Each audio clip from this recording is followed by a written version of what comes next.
প্রিয় দর্শক, আসসালামু আলাইকুম। আমরা ইতিহাসের এক মহেন্দ্রক্ষণের সামনে দাঁড়িয়ে এক ইতিহাসের সাক্ষী হতে যাচ্ছি।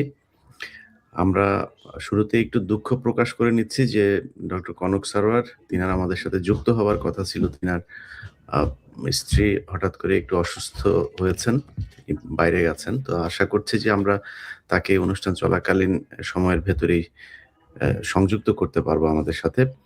আ পিনাকি দাদা আমাদের সাথে আছেন যথারীতি। তো যে বিষয়টা আমরা আজকে আলোচনা করব, আপনারা জানেন যে নির্বাচন ঘিরে নানা ধরনের আ কার্যক্রম চলছে। এখানে হুমকি দেয়া হচ্ছে, এখানে ভোট কেনা হচ্ছে। ভোট কেমন হবে? দীর্ঘদিন ধরে একটা আলোচনা হচ্ছিল যে ভোট আদৌ হবে কিনা? সেই ভোট অবশেষে হচ্ছে।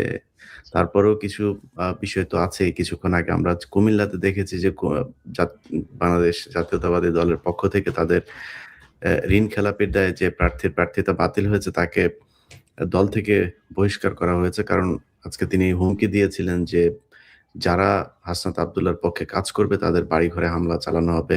কিছুক্ষণ আগে আমানুল্লাহ আমান তিনি বলেছেন যে যারা দাঁড়িপাল্লার পক্ষে কাজ করছে তাদেরকে চিহ্নিত করে রাখতে। এইসব নানা ধরনের সংকট সংশয়ের মাথায় রেখেই আমাদের যে নির্বাচন সেটা হতে যাচ্ছে। যাই হোক, যারা অপরাধী, যারা কিনা এই দেশকে গেল ১.৫ বছর ধরে চাঁদাবাজি, দুর্নীতিতে এ পতিত করতে চেয়েছে, তারা তাদের কাজ করবে, এখনো করছে, আগেও করেছে, ভবিষ্যতেও করেই যাবে। আমরা মূলত আজকে যে বিষয়টা নিয়ে কথা বলতে এসেছি, আপনারা জানেন, বিশেষ করে পিনাকি দাদার ভূমিকা না বললেই না। তিনি আমরা তো আসলে বলতে বাধা নেই যে কিছুটা গা বাঁচিয়ে চলার চেষ্টা করেছি। দাদা তার আ যেই সোশ্যাল মিডিয়া প্ল্যাটফর্মে তিনি যে অ্যাক্টিভিজম করেন সেখানে মানুষকে সে আজ থেকে আরো ৬ মাস আগে থেকেই নির্বাচনের এই ভোটের ব্যাপারে মানুষকে সচেতন করার চেষ্টা করেছেন। সেগুলো আপনারা দেখেছেন। তো আমরা দাদার বক্তব্যই শুনি যে দাদা কেমন দেখছেন নির্বাচনের মাঠ কেমন হবে? এখানে কোনো পক্ষপাত তুষ্ট কার্যক্রম বাংলাদেশের মানুষ মেনে নেবে কিনা? ধন্যবাদ ইলিয়াস। এটা ঠিক যে আজকের সময়টা খুবই গুরুত্বপূর্ণ, ক্রুশিয়াল, এবং আমরা যে নির্বাচনের দিকে যাচ্ছি এটা জাতির ইতিহাসে একটা অত্যন্ত গুরুত্বপূর্ণ নির্বাচন। এইটা অন্য যে কোনো নির্বাচনের চাইতে আলাদা। আমার মনে হয় যে বাংলাদেশের ইতিহাসে যতগুলো নির্বাচন হয়েছে তার মধ্যে এটা সবচেয়ে সবচেয়ে গুরুত্বপূর্ণ নির্বাচন। এই নির্বাচনে নির্ধারিত হবে যে আমাদের দেশ আসলে কোথায় যাবে, সামনে যাবে না পিছনে যাবে, এই দেশ আবার আগের ব্যবস্থায় ফিরে যাবে নাকি সামনে আগানোর একটা পথ খুঁজে পাবে। এই জন্যে এই নির্বাচন নিয়ে আমি বেশ কিছুদিন থেকেই কাজ করছি মানে জনগণকে বোঝানোর চেষ্টা করছি, বাংলাদেশের মানুষকে বোঝানোর চেষ্টা করছি যে কেন এই নির্বাচন গুরুত্বপূর্ণ, কাদের হাতে বাংলাদেশের দায়িত্বটা, রাষ্ট্রের দায়িত্বটা দেওয়া উচিত। এটা নিয়ে আমি দীর্ঘদিন থেকে বলে আসছি, আজকের ভিডিওতেও আমি বলছি। আমার দেশের আগামীকালকের ভিডিওতে যেটা আসবে আমি সেটা আজকে একটু বলে নেই। আমি অনেক জটিল রাজনীতি বুঝি না। আপনারা অনেকে মনে করতে পারেন যে আমি খুব জটিল রাজনীতি বুঝি। আমি জটিল রাজনীতি বুঝি না, আমি খুব সহজে রাজনীতি বুঝি। আমি যখন দেশে ছিলাম তখন ঈদের আগে নানা মানুষের কাছে যায়, ঈদ কেমন হবে, ঈদে কি করবেন ইত্যাদি। এক বৃদ্ধা মহিলার কাছে গেছে, কোন এক টেলিভিশন, আমার মনে নাই কোন চ্যানেল, তাকে জিজ্ঞেস করছে যে ঈদে কি করবে। এই মহিলা বলতেছে যে বাবা, একটা ডিম দিয়ে ভাত খাবে, একটা ডিম, একটা ডিম দিয়ে ভাত খাবে, এইটা সেই মহিলা ঈদের আনন্দ।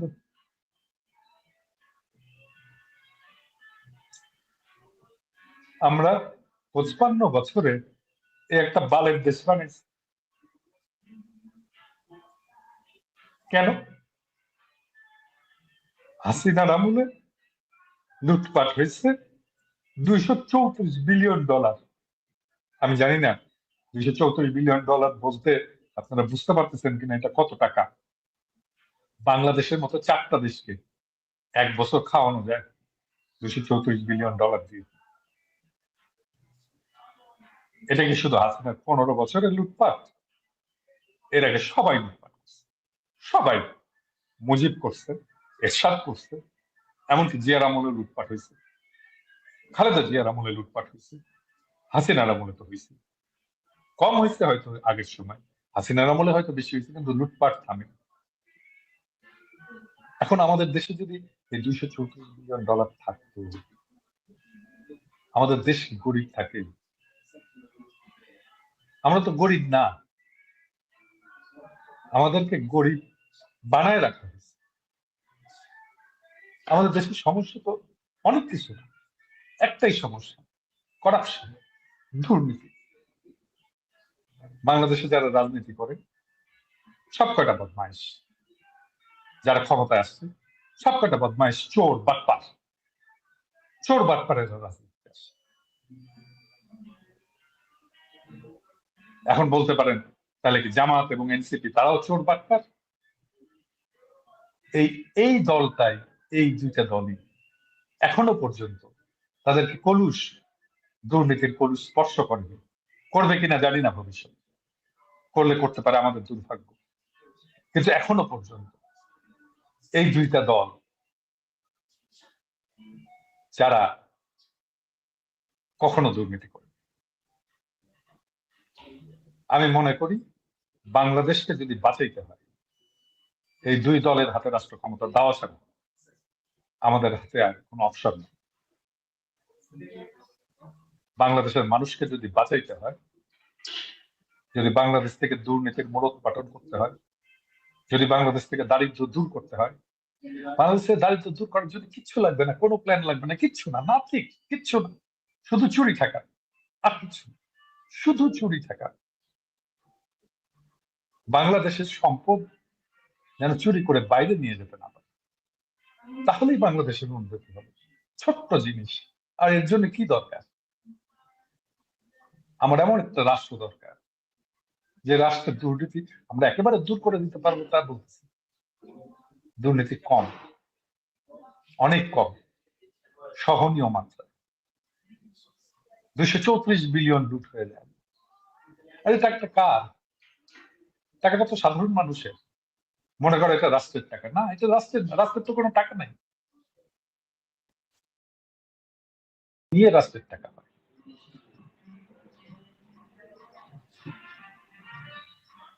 তাহলে এই নির্বাচনে যদি আমরা সেই আগের সেই দুর্নীতিগ্রস্ত এই দলকে, বিএনপি বিএনপি যে আজকে ইলেকশন করতেছে, ওদের 59% দুর্নীতিগ্রস্ত, ঋণ খেলা, ব্যাংকের টাকা মাইরে খেছে। ব্যাংকের টাকা তুই মাইরে খাস, তুই নির্বাচন করিস কোন সাহসে, কোন আক্কেল?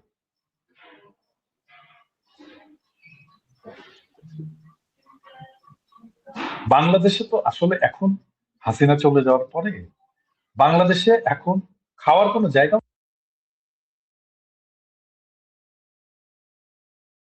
ও যে লুটপাট করবে, লুটপাটের জায়গাই নেই। বাংলাদেশের অবস্থা এখন বাংলাদেশে এমন একটা রাষ্ট্র দরকার, এমন একটা সরকার দরকার, এমন একটা শাসন দরকার, যেই শাসনে, যেই মন্ত্রীদের, যে সরকারে কাউকে 1 পয়সা ঘুষ দেওয়া যাবে না, এইরকম একটা শাসন দরকার। তাহলে বাংলাদেশ বাঁচবে। আমাদেরকে বাংলাদেশকে বাঁচাইতে হবে, এটাই একমাত্র সুযোগ। আমি জানি না বাংলাদেশের তরুণ সম্প্রদায়, তাদের কাছে হয়তো আরো সুযোগ আসতে পারে ইতিহাসে, কিন্তু আমাদের প্রজন্মের জন্য আর কোনো সুযোগ নেই, এটাই লাস্ট চান্স। এবং আমাদেরকে এই সুযোগে বাংলাদেশকে বাঁচাইতে হবে। এই ভোট বাংলাদেশকে বাঁচানোর লড়াই, এই ভোট বাংলাদেশকে বাঁচানোর ভোট। এবং আমরা চাই, আমার বিশ্বাস বাংলাদেশের মানুষ এবার নেতৃত্ব চিনতে ভুল করবে না।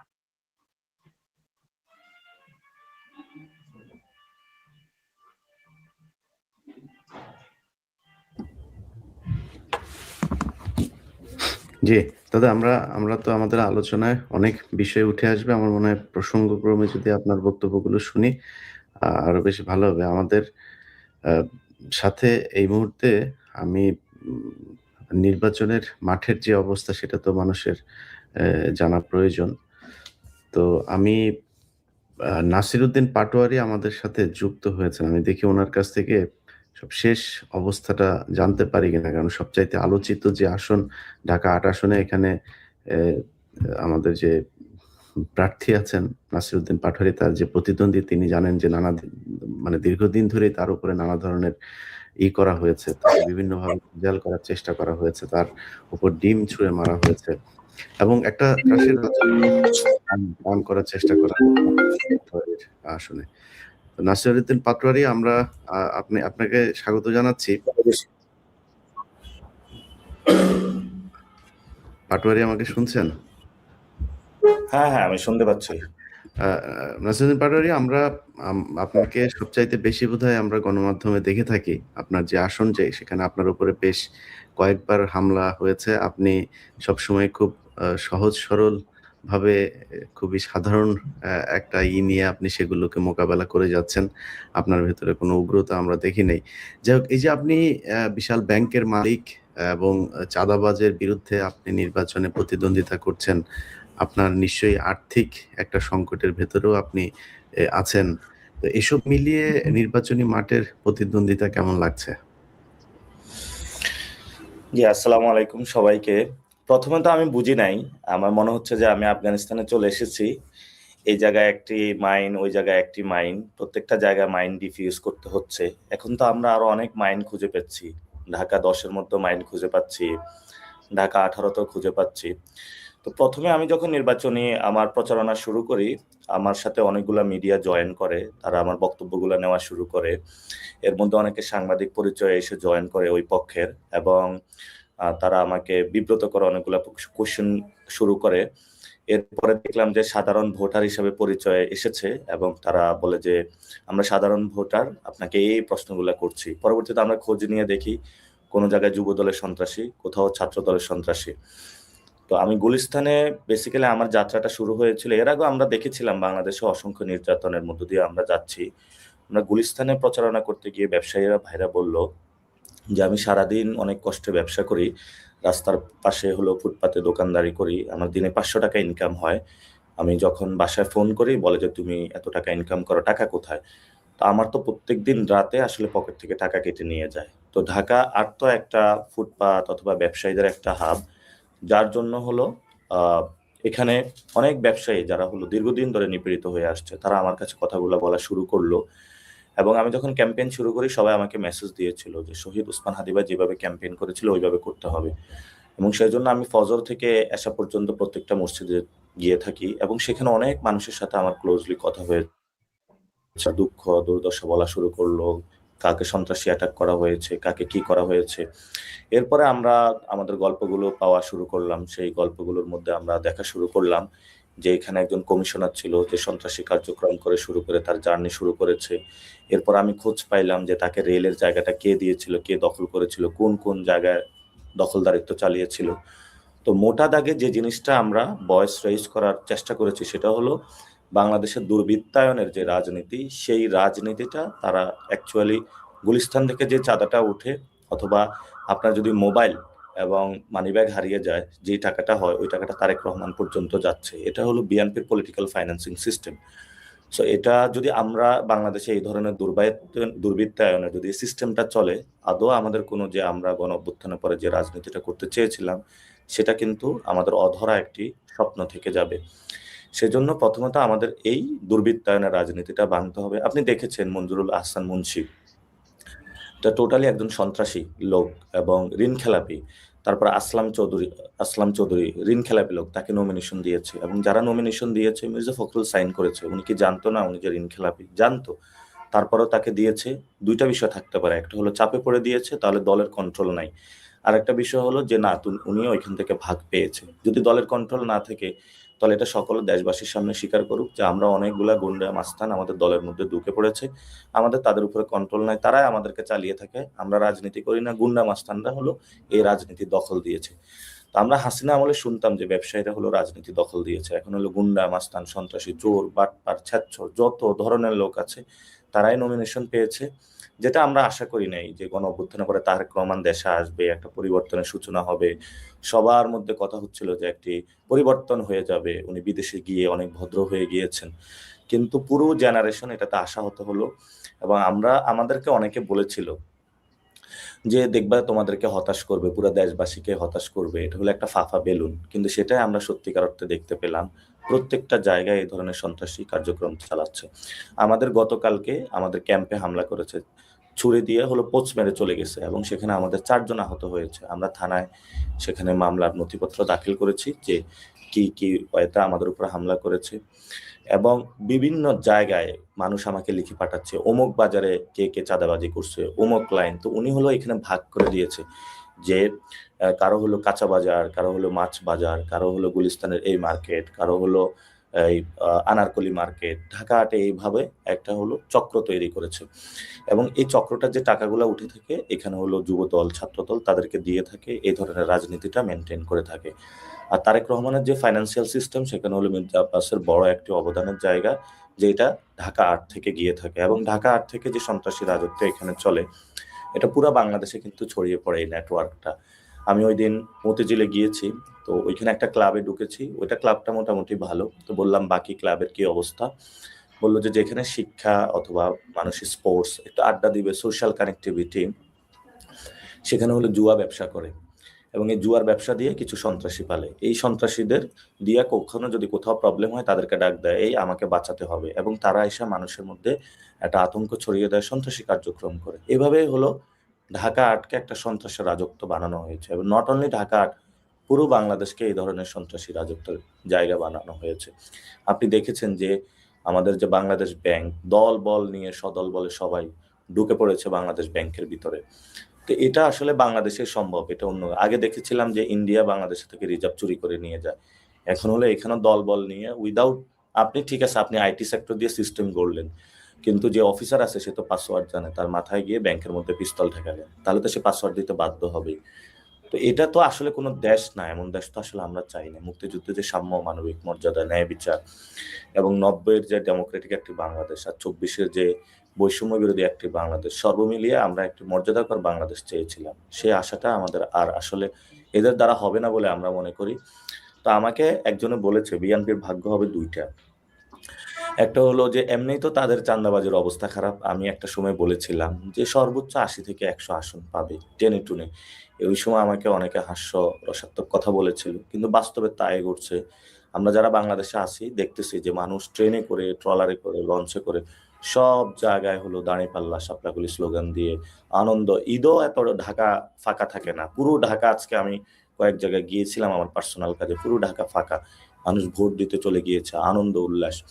কিন্তু যখন মানুষ ভোট দিতে গিয়ে দেখবে যে সেখানে কোনো ভোট ডাকাতি হচ্ছে, ভোট কেনা হচ্ছে, তখন কিন্তু আমরা সবাইকে প্রস্তুতি নেওয়ার আহ্বান জানিয়েছি যে বাস নিয়ে আপনারা রেডি থাকবেন, যেখানে ভোট কেন্দ্রে কোনো চাঁদাবাজি সন্ত্রাসী দখলদার ভোট ডাকাতি করতে আসবে, আমরা যেরকম গণ অভ্যুত্থানের পরে ডাকাত ঠেকিয়েছিলাম সেইভাবে তাদেরকে রুখে দাঁড়াবেন।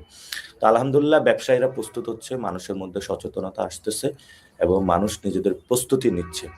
একটু আগে 2 জন মা আমার সাথে দেখা করতে আসলো, একজনে ক্যান্সার, অর্থাৎ উনি অনেক অসুস্থ। তো উনি ঢাকা 8-এর ভোটার না, উনি ঢাকা 9-এর ভোটার। তো এসে উনি কান্না করে দিয়েছে আমার সামনে, বলতেছে যে আমরা অনেক নির্যাতিত হয়েছি, নিপীড়িত হয়েছি। আরো অনেক ছোট ভাই অনেকগুলো আসলো এখানে শাহজাহানপুর থেকে, বলল আমরা ধানের শীষ ব্যাস পরে শাপলাকলির মার্কায় ভোট দিতে যাব, কারণ আমরা যে ওইখানে কথা বলবো এই পরিস্থিতি রাখে নাই। অনেক মানুষ আমার সাথে যোগাযোগ করতেছে যে কি পরিস্থিতির মধ্য দিয়ে তারা গিয়েছে। তো এদেরকে যদি একটি দল এই ধরনের নমিনেশন দিয়ে সংসদে পাঠাতে চায়, তো সংসদ তো আসলে চাঁদাবাজ, ধান্দাবাজ, দুর্নীতিবাজ, সন্ত্রাসী তাদের কোনো আখড়া না। সেটা হলো ভালো মানুষ যারা পলিসি মেক করবে, যারা আমাদের আইনগুলো তৈরি করবে। সেই জায়গাটা তো আসলে বাংলাদেশে এখন নাই। আমরা দেখতেছি সব চোর বাটপার, মানুষকে অপশনে করে দিয়েছে তোমরা এদেরকে ভোট দিতে হবে। এখন একটা লোক 2100 কোটি টাকা ঋণ খেলাপি, এবং সে যায় ইলেকশন করতেছে। সে যদি ইলেকশন করে তো তাহলে বাকি যে প্রার্থী তার তো তাহলে ইলেকশন করার কোনো ক্যাপাসিটি থাকবে না, মানুষকে টাকা পয়সা সব দিয়ে। মানুষ অনেক সচেতন হয়েছে, এবার মানুষ মাসল পাওয়ার এবং টাকাকে না বলা শুরু করেছে, এবং তারা অনেক কুৎসা রটনায় যে আপনাদেরকে নিয়েও কথা বলা শুরু করে যে বিদেশ থেকে নাকি আপনারা সোশ্যাল মিডিয়াতে উস্কানি দিচ্ছেন।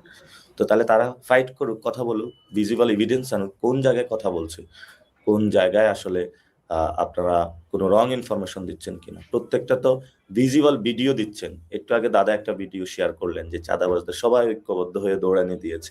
এগুলো তো বাংলাদেশের ভিজিবল ঘটনা, মানুষ মুখ খোলা শুরু করেছে।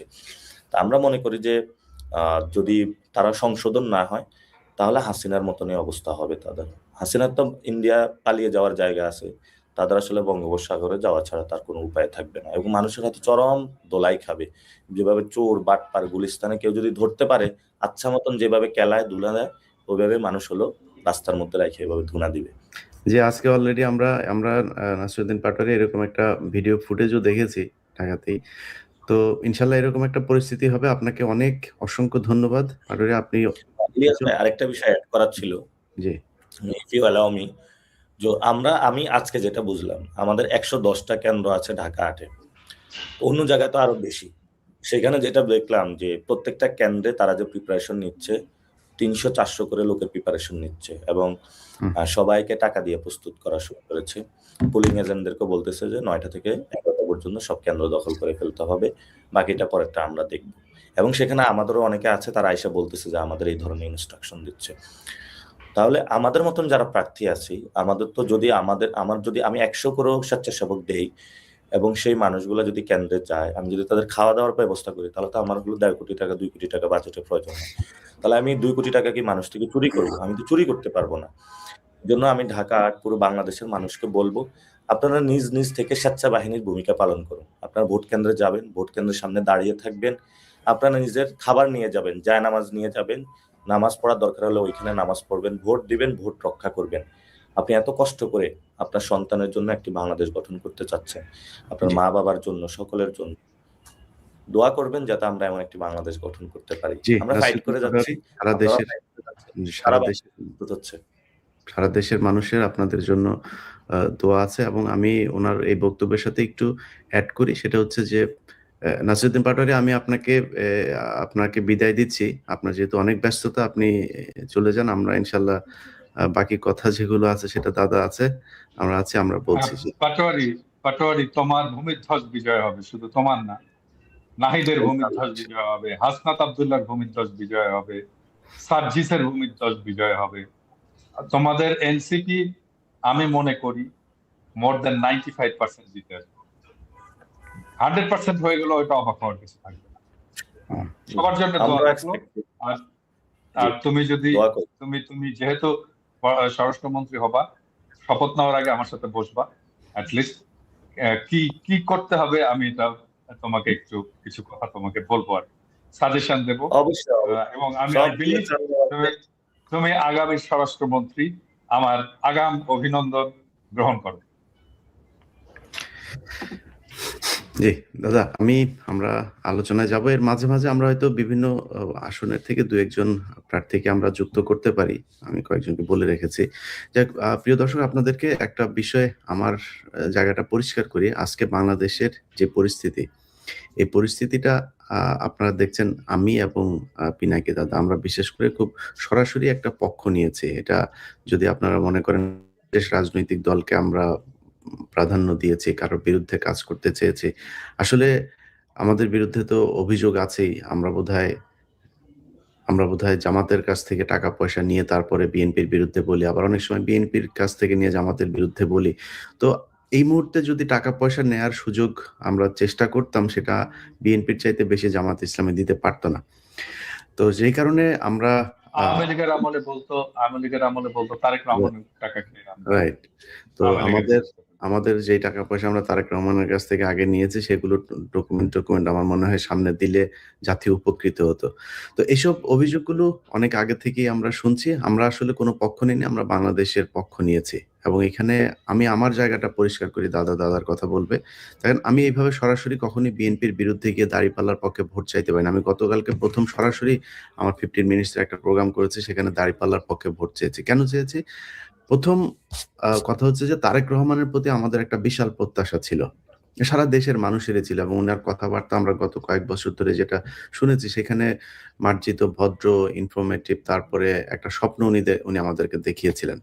১ম এই আমি ধাক্কা খেয়েছি যেদিন বেগম খালেদা জিয়া মারা গেলেন। মারা গিয়েছে আসলে উনাকে যেদিন ডিক্লেয়ার করা হয়েছে তার আরো অনেকদিন আগে উনি মারা গিয়েছেন। প্রায় আমি মনে হয় গুনেছিলাম যে প্রায় ১৭-১৮ দিন আগে উনি মারা গিয়েছিল। এবং এটা উনার যে দায়িত্বরত ডাক্তার তিনি নিজে এবং বিএনপিপন্থী ডাক্তার। তিনি নিজে আমার কাছে স্বীকার করেছেন। তো মনে করেন এই বিতর্কে আমরা যাচ্ছি না। যেহেতু এটা মেডিকেল একটা ব্যাপার, উনি ঠিক আছে মেডিকেল সায়েন্সের প্রযুক্তির মাধ্যমে উনাকে বাঁচিয়ে রাখা হয়েছে আর্টিফিশিয়ালি। কিন্তু উনি তো মানে মৃত্যু পথযাত্রী, উনি তো মৃত্যুর সাথে লড়ছিলেন। এটা তো সত্যি কথা। যদি এটা সত্যি হয় তাহলে উনি খুবই অসুস্থ ছিলেন এবং তারেক রহমান জানতেন যে উনি মৃত্যুর হাত থেকে বেঁচে আসবেন না। এটা তো উনি জানতেন। ডাক্তাররা এইটুকু তো বলেছে উনাকে। উনি লন্ডন থেকে গেলেন, বাংলাদেশে যাওয়ার পরে সেখানে সোজা গেলেন উনি জনসভায়।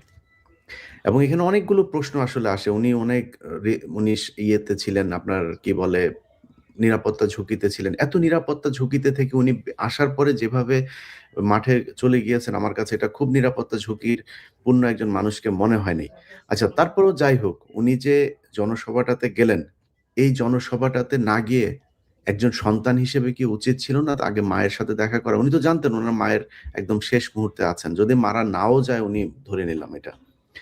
কিন্তু একজন মানুষকে এইভাবে রেখে উনি রাজনীতি করেছেন।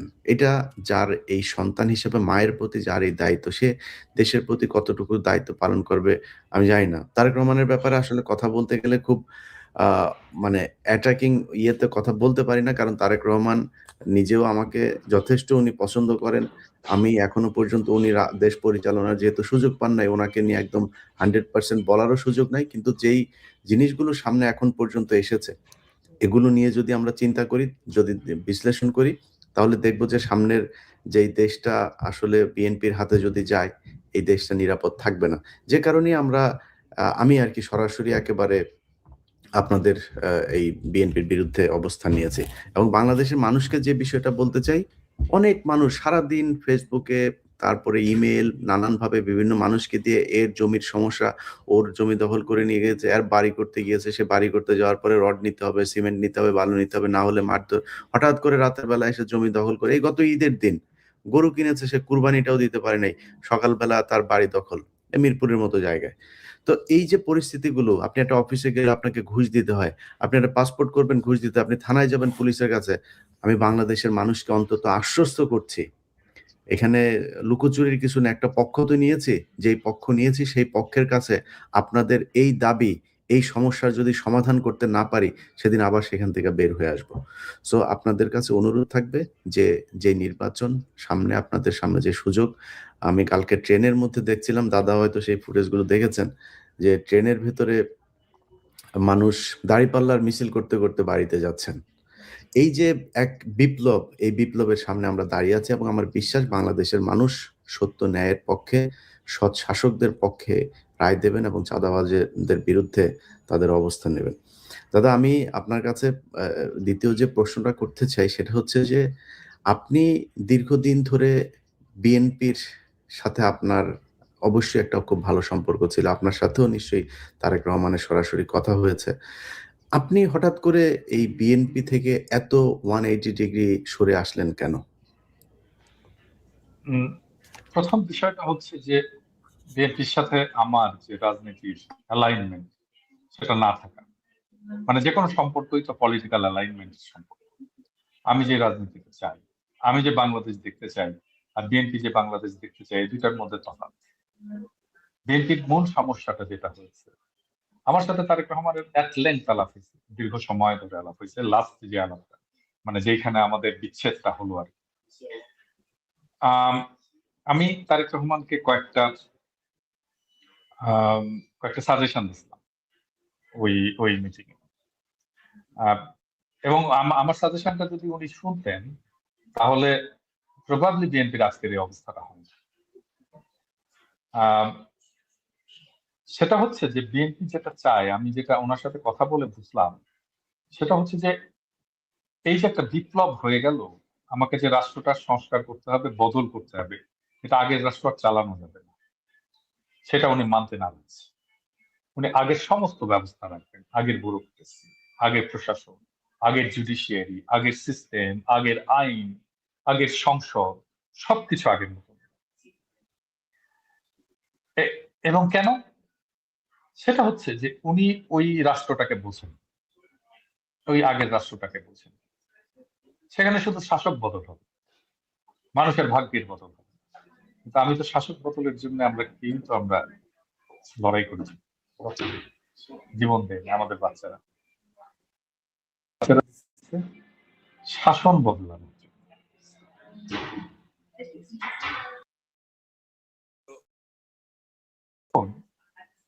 আমি বুঝে গেলাম যে উনি এটা করবেন না, তখন তো তার সাথে থাকার আর কোনো উপায় নেই।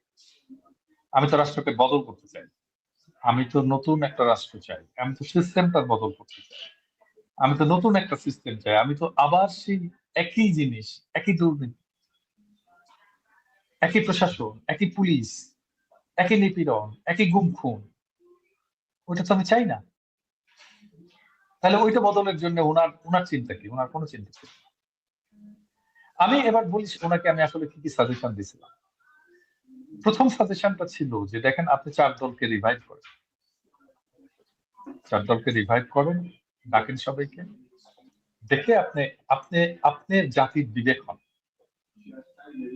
ক্ষমতায় যাওয়ার দরকার নেই, আপনি ক্ষমতার উপরে চলে যান। আপনি 4 দলকে ডেকে এটাকে রিভাইভ করে আপনি বলেন যে আপনারাই চালান, আমার দল আপনাদেরকে সমর্থন দেবে, আমি আপনাদেরকে সাপোর্ট করব, দেশ আপনারা চালান, আমরা একসাথে দেশ চালাই, আমাকে সামনে নিতে হবে না, আমি পিছনে থাকি, আমি পিছনে থেকে আপনাদেরকে সাপোর্ট করব। এই কথাটা যে লিডার বলবে তাকে ছাড়বে, তার অনুসারী না ছাড়বে না। আমি তো আমার লিডারশিপটাকে স্টাবলিশ করতে পারি। আমি আর একটা সাজেশন দিয়েছিলাম ছাত্র দলকে ডিসলভ করে বৈষম্য বিরোধী ছাত্র আন্দোলনে যোগ দেওয়ার জন্য, কারণ ছাত্র দলে কোনো রিক্রুটমেন্ট নাই, ফ্রেশ ব্লাড নাই, এই সংগঠন তো চলবে না, এই সংগঠন থাকবেও না। তাহলে আমাকে ছাত্রদলকে রিভাইভ করার জন্য কি করতে হবে? আমি বলছিলাম যে আপনাদের সবাই ছাত্রদল সবাইকে বৈষম্য বিরোধী ছাত্র আন্দোলনে যোগ দিতে হবে। গণসংগঠন হলো বৈষম্য বিরোধী ছাত্র আন্দোলন, আপনারই গণসংগঠন হলো, যারা ছাত্রদল করতে আসে, বিএনপি যারা করতে আসে, বিএনপি মনা যারা, তারা ছাত্রদল করবে, দিয়ে বৈষম্য বিরোধী ছাত্র আন্দোলন। সেখানে আপনার দলের লোকের, ছাত্র দলের একটা বেটার কন্ট্রোল থাকবে, আর আপনিও ওইখান থেকে রিক্রুট করতে পারবেন আপনার লোকদের, বিএনপির লোকদেরকে আপনি ওখান থেকে রিক্রুট করতে পারবেন। তাহলে একটা স্ট্রং ছাত্র শিবিরের পাশাপাশি আর একটা স্ট্রং ছাত্র সংগঠন আমরা পেতাম। উনি সেটাও শুনলেন না। মানে বিষয়টা হচ্ছে একটা নির্বাচন দিতে হবে এবং নির্বাচনের পরে আমরা ক্ষমতায় যাব, দ্যাটস ইট। তাহলে এত এত এত 24 হলো কেন? জুলাই বিপ্লব হলো কেন? এত বাচ্চার রক্ত দিল? মানে এখন বিএনপির প্রোগ্রাম গুলো দেখেন, কোথাও এই বিপ্লব আছে? এই কার্ড দিব, ওই কার্ড দিব, সেই কার্ড দিব, কার্ডের পরে কার্ড। তো তার সাথে তো পলিটিক্যাল অ্যালাইনমেন্ট করার কোনো জায়গা নেই, কোনো জায়গা নেই। এবং তারপর থেকে আমি তখনই বুঝে গেছি যে এই দল আসলে ক্ষমতা আসতে পারবে না। কারণটা হচ্ছে যে বিপ্লবের পরে তো একটা দেশের জনমানুষ চেঞ্জ হয়ে যায়, মানুষের চিন্তা চেঞ্জ হয়ে যায়, মানুষের ভাবনা চেঞ্জ হয়ে যায়, অ্যাসপিরেশন চেঞ্জ হয়ে যায়, আকাঙ্ক্ষা চেঞ্জ হয়ে যায়, স্বপ্ন চেঞ্জ হয়ে যায় একটা বিপ্লবের পর।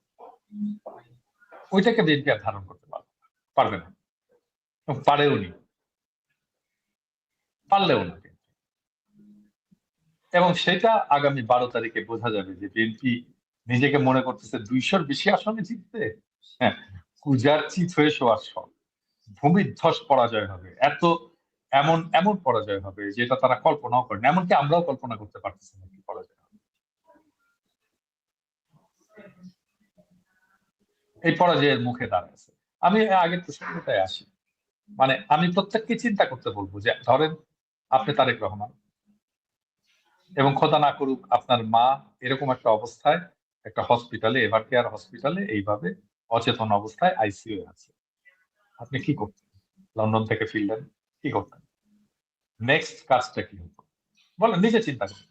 আমার আমার কথা ভাবতে হবে না, আমার কোনো সাজেশন শোনার দরকার নেই। আমার মা হলে আমি নামার পরে ওইখান থেকে হেলিকপ্টার নিয়ে এভার কেয়ারে যেতাম। এভার কেয়ারে কিন্তু হেলিকপ্টার ল্যান্ড করার ছাদের উপরে একটা জায়গা আছে, গোল জায়গা, দেখেন ওটা কিন্তু হেলিকপ্টার ল্যান্ড করার জন্য ওখানে তৈরি করা হয়েছে। এভার কেয়ারেই ল্যান্ড করা যায় হেলিকপ্টার। আমি ওখানে নেমে ইমিগ্রেশন শেষ করে আমি এভার কেয়ারে যে ল্যান্ড করতাম, আমি মাকে দেখতাম। আমার মায়ের সাথে দেখা হয়ে যেত। তারপরে আমি হেলিকপ্টারে করেই এসে আমার ইয়ের জায়গাতে নামতাম, জনসভার জায়গাতে নামতাম, জনসভা করতাম। আমি একজন পলিটিক্যাল লিডার, মানুষজন আমাকে দেখতে চায়, কথা শুনতে চায়, আমি ওখানে নামতাম, কথা বলতাম। কোনো সময়ের কোনো সমস্যা হতো না, তাড়াতাড়ি হতো, এটা অনেক তাড়াতাড়ি হতো, এফিসিয়েন্ট হতো। কিন্তু সেটা তো করবে না, কি করা হলো? স্পেকটাকল, প্রচুর আর্মি, হাজার হাজার আর্মি তাকে পাহারা দিয়ে নিয়ে যাচ্ছে। ওরে বাপ রে বাপ, এরকম সিকিউরিটি ট্রাম্পও পায়, দুনিয়ার কোনো মানুষ পায় না। দেখাইতে হইল যে আমি একজন বিশাল কিছু তালে বড় এসে গেছি বাংলাদেশকে রক্ষা করার জন্য।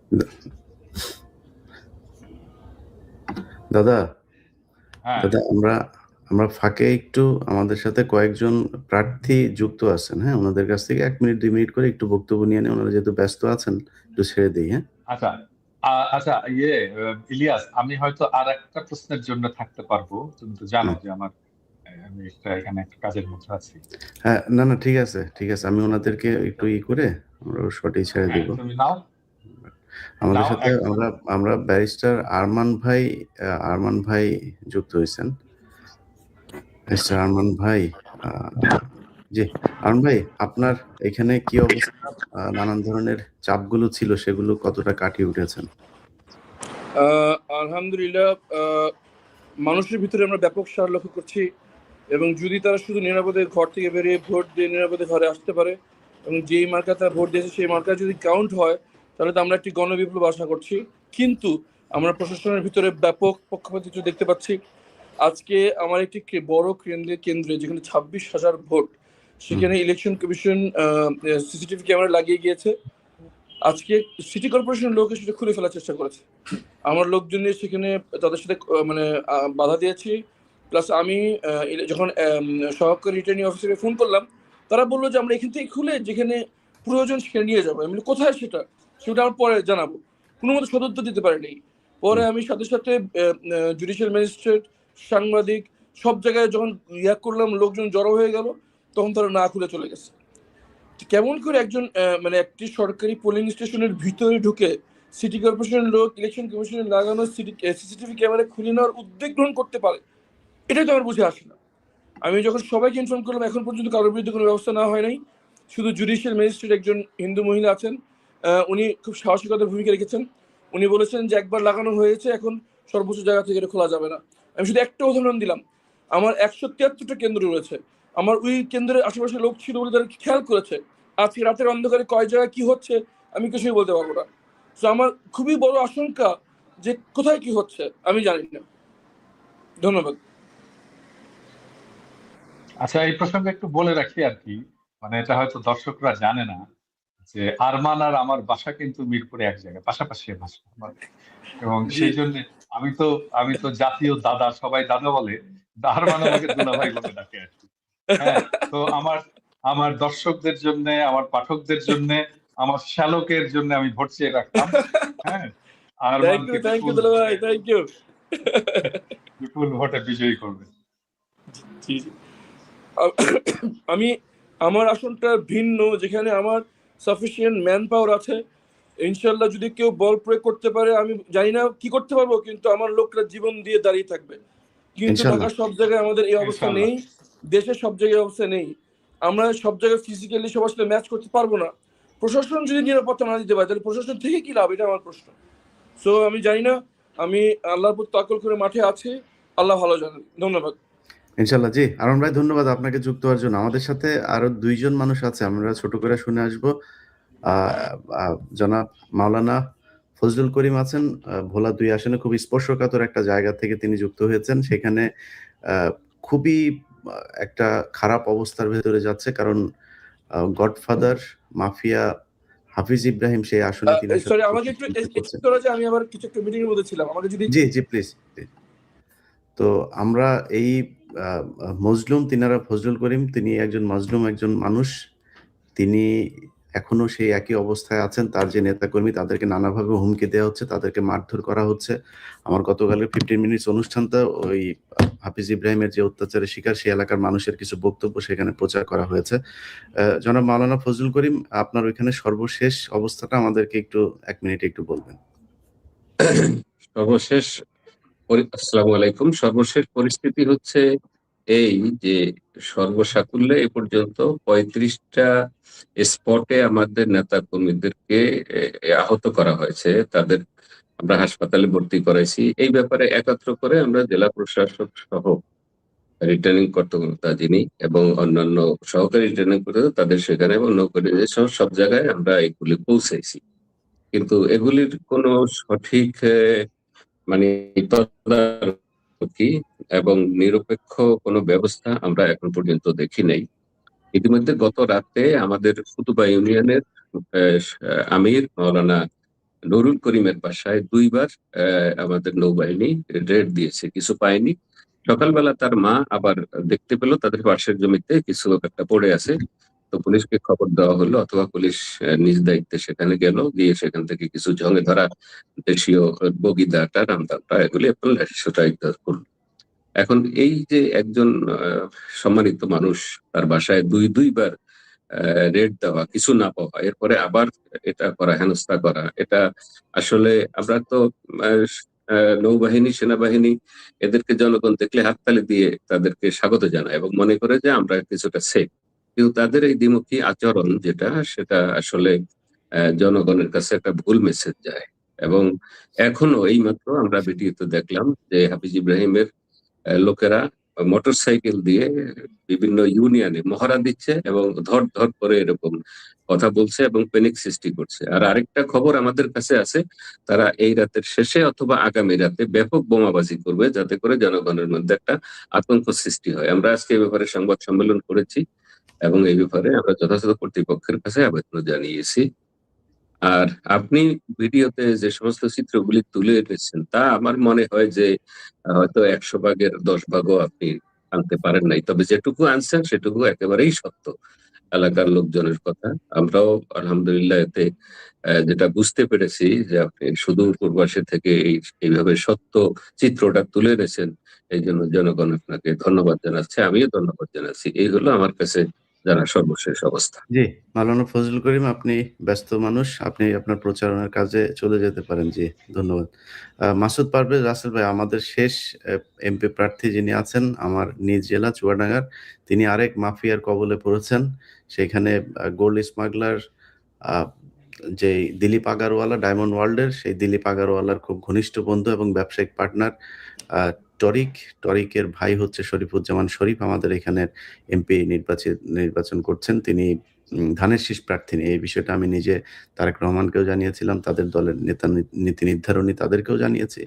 তারা কেউ এটার ব্যাপারে কোনো ভ্রুক্ষেপ করে নাই, না করে সেখানে সেই সন্ত্রাসীকেই ধানের শীষ মার্কার মনোনয়ন দিয়েছে, যার ফলশ্রুতিতে দেশের এলাকার মানুষের ভেতরে যেই অবস্থাটা এখন, তিনি আসলে কত ভোট পেয়ে হারবেন এটার সংখ্যাটা এখন যেটা দাদা বললেন যে অনুমান করা যাবে না, এখানে আমাদের সেটার একটা ফল আমরা দেখতে পাবো।